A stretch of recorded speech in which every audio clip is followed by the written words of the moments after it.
Wow! Magandang araw, magandang general! Pinoy! Ano tayo? Dito tayo sa Cunetas Astro. Ano ba? Hindi mo lang usapan natin to. Ito yung gathering of the generals. General! Wow! Ang daming general! Oh. Dali! Bakit? Biligit sa mga ko eh. Okay. Itag niya ako sa Facebook ha! Bumati ka na. Oh, yan. Gamitin mo itong mic, ha? Makasang ng salita ko. Okay? Asan mo yan? Asan mo? May kuha ka man doon! Ano? Alin o? Bilis na kayo! Dito yun. Ito. Oo nga no? Oh, ito yun. Dito! Oo. Asan! Asan na! Dito eh. Maraming hindi nakakaalam ng Christian ka eh. Talaga? Oo. Sample mo sila ng memory verse. Memory verse. Oo. John 46. Sabi ni Jesus, Yan. ang sinabi? Ako ang daan. Sabi ni Jesus, Sabi ni Jesus, ako ang daan.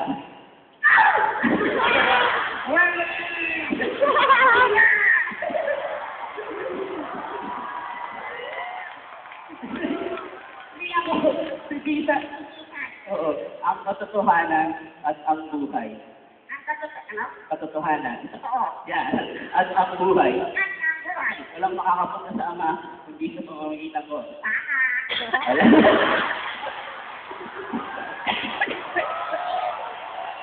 Dito tayo sa gathering of the generals, ang goal natin, maging general silang lahat. Wow.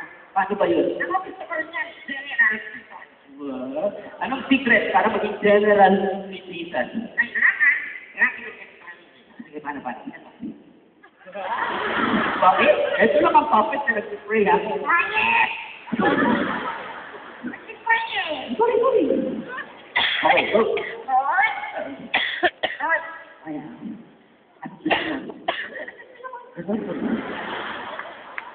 Lord? Thank you po. Anong gusto mo? Ikaw kasi, Lord. Sabat ka.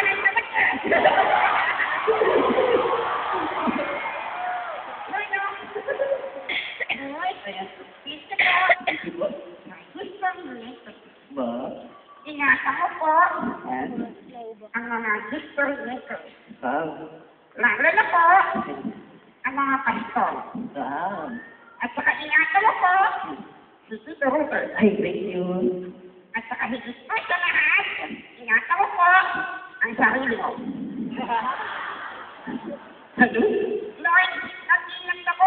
Pag nag-disgrasya ka, patay tayong lahat.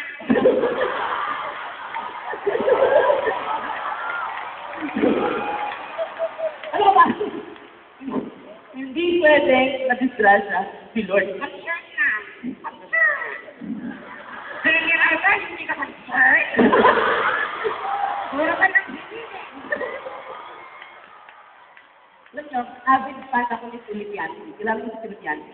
Pag binasa niyo yung words ni Filipiansi, marirealize niyo ang Diyos natin, hindi ba to? Na-o-offend, nasusurprise, natutuwa, kinikilig, Diyos ko natutuwa. Anak ko, oo, yan. Isa nga, meron sinabi siya sa Bible. Sabi niya sa Israel, alam niyo, hindi ko naisip na kaya niyang gawin sa akin. God speaking, not the omnipotent God, but as a father, na-offend siya sa anak niya. Grabe naman kayo. Talaga? Oh. Naulan kayo?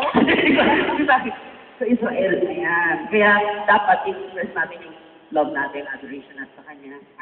Yan. Alam mo, ako nga eh, kanina, nahihirapan ako kasi, late riser talaga ako. So, nagpag-gising ako kay Lord. Nagpapag-gising kayo kay Lord? Effective yun eh. Alam mo, pagkita na, wala akong tulog. Lord, pag-gising naman po ako ng 6 o'clock. Talaga? Nagising ka? Oo! Kaya mo, on time tayo sa kanina. Wow! Alam mo, kuya mo ako si Lord. Sasabihin ko sa'yo. Anak, ang mura-mura ng kalan, Lord. Pumili ka! Ito talaga. Pero it goes to show concern si Lord sa atin kahit sa maliliit na bagay. Ako. Wow, ayan. Ito daw, agad doon. Tignan mo, pag gumaganyan ako, tinatakpan ko yung ilaw. Daming tao, kita mo agad doon. Ako.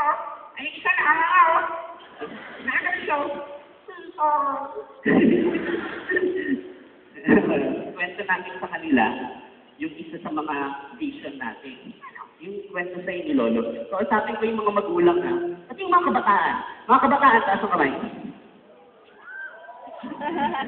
Tama si Pastor Carlo, tama kayo lahat.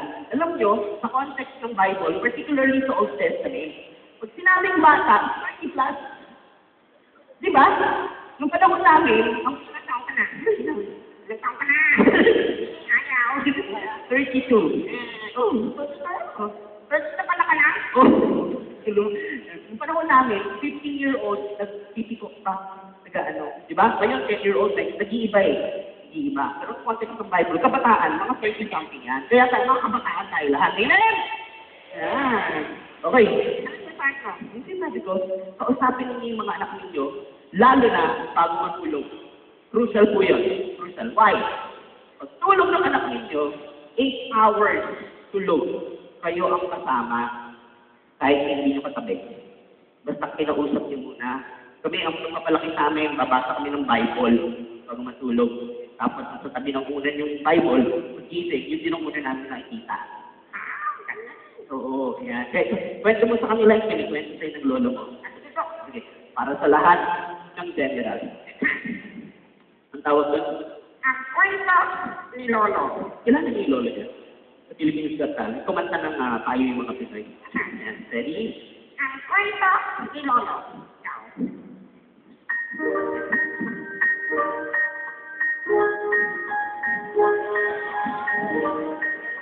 Ang kwento ni Lolo. December 23. Ngayon na. Isang araw na nasaya. Tungkol sa history paper, kami ay nagpunta. Ang sabi ko kay Lolo, Lolo, sana nagkwento ka.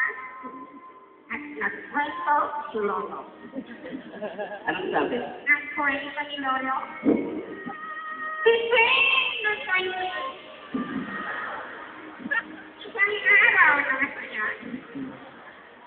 Tungkol sa history paper, kami ay nagpunta. Ang sabi ko kay Lolo, sana nagkwento ka. At nagkwento si Lolo. Ano nga sabi? Ang kwento ni Lolo. December 20. Isang araw na masaya. Tungkol sa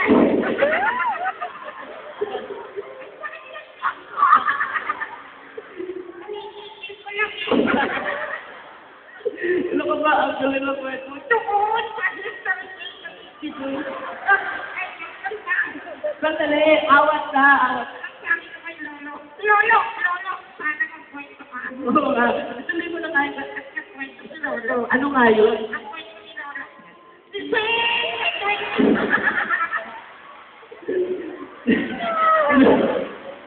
Niloloko mo na ako eh. Kanina ka.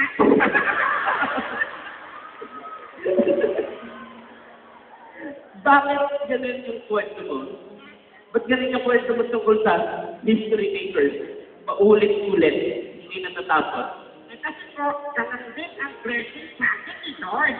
Paulit-ulit, hindi na natapos.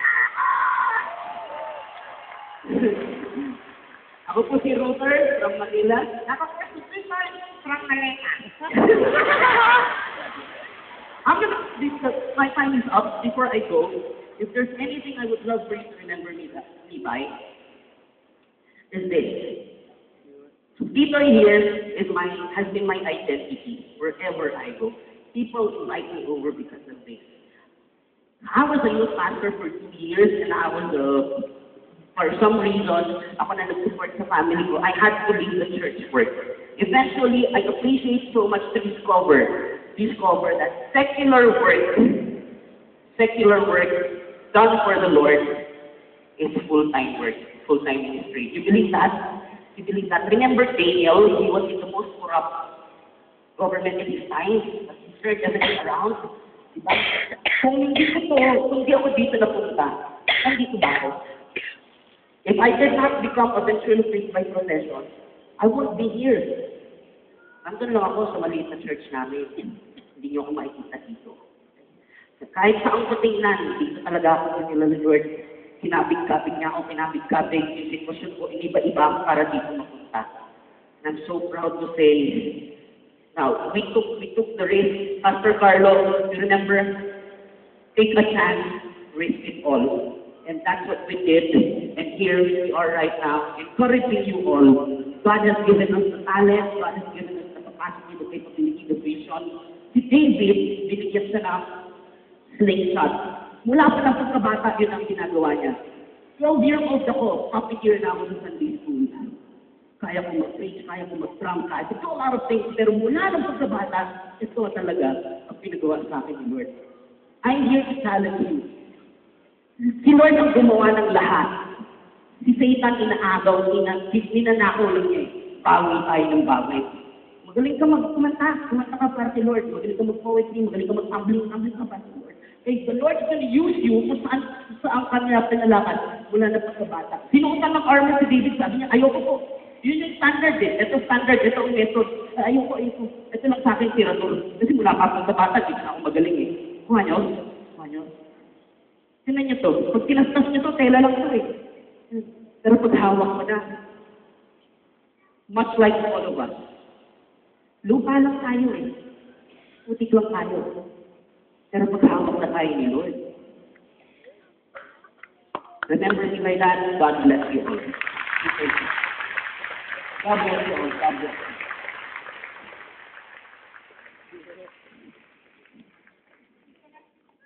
Dito na naman ako sa Amerika.